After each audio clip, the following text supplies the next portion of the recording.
here with day number 2 of build. So just like day number 1, these exercises are done kind of one.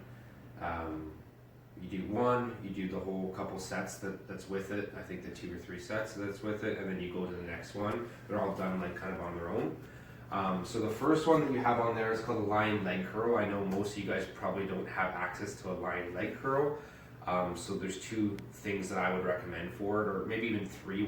The third one will be pretty hard. So the first one, if you obviously you don't have a lying leg curl, the first one you can come down onto your stomach, and then from here, as long as you feel comfortable with it, you can put a dumbbell kind of in between your feet, and then from here onto your stomach, and then you're just gonna hold that dumbbell tight so you don't drop it. You're gonna curl that in towards your butt, just focusing on the hamstrings or the back portion of your legs, just like this.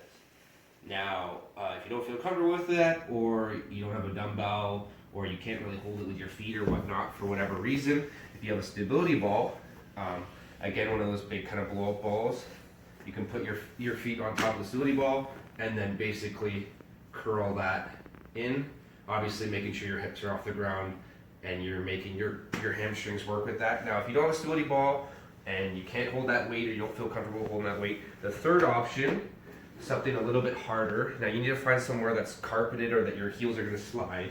But essentially what I'm going to do is bring my hips off the ground and then pull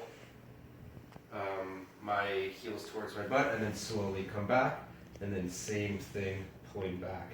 That one's a lot harder. It looks easy or different, but they definitely cramp up, so just be careful with that one. Take your time. And if it's too much, then back off. Now, so that's the first one. The second one is a little bit of a stiff-legged deadlift. So I'll grab my 2 dumbbells, or if you have a kettlebell, you're gonna keep the knees just a little bend in them, but mostly we're gonna hinge and push our hips back. Keep that back flat, feel a little stretch through those hamstrings, and then drive back up. I'm keeping those dumbbells nice and close to me. They're not coming out here or anything like that. Nice good stretch, and then back up. Now, if you don't have the dumbbells, but you have a kettlebell, again, just keep the feet close. A little bend those knees, same thing. Good stretch, and then back up, keeping that back flat. Next, we have a little bit of reverse flies. So you got the chair, bring that out again.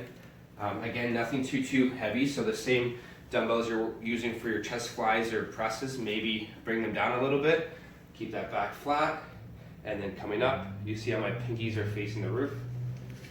Flat back, focusing on squeezing the back, or more so that back portion of the shoulder and the upper back. Next, give yourself some space. So again, after you've done a couple sets of that, the next movement, number 4, that you're going to transition into is a little bit of a bent over row. So again, grab your heavier weights maybe, hinging over, and then from here, working on those bigger muscles of the back.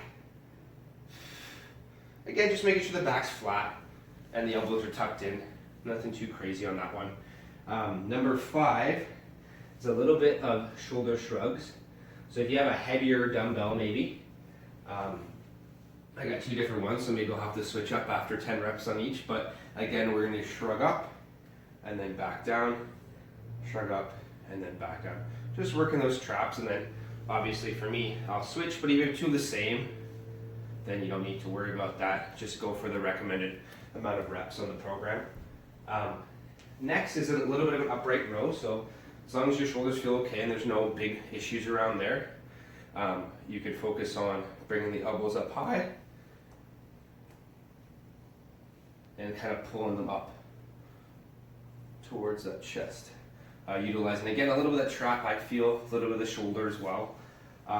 They should feel good. Again, if you have some shoulder issues or it's just causing you some problems that day, just skip that one. It's not the end of the world. Next is a little bit of a concentration curl, so we'll sit back down, 1 arm at a time. I like to place my tricep, or the kind of belly of my outside edge of my arm against my thigh, and then just focusing on nice good squeeze, control coming down, and then back up. Again, with this one, you don't need a lot of weight, but if you have anywhere from like a 7.5 to 12.5 should be okay. And then obviously I would switch to the other side.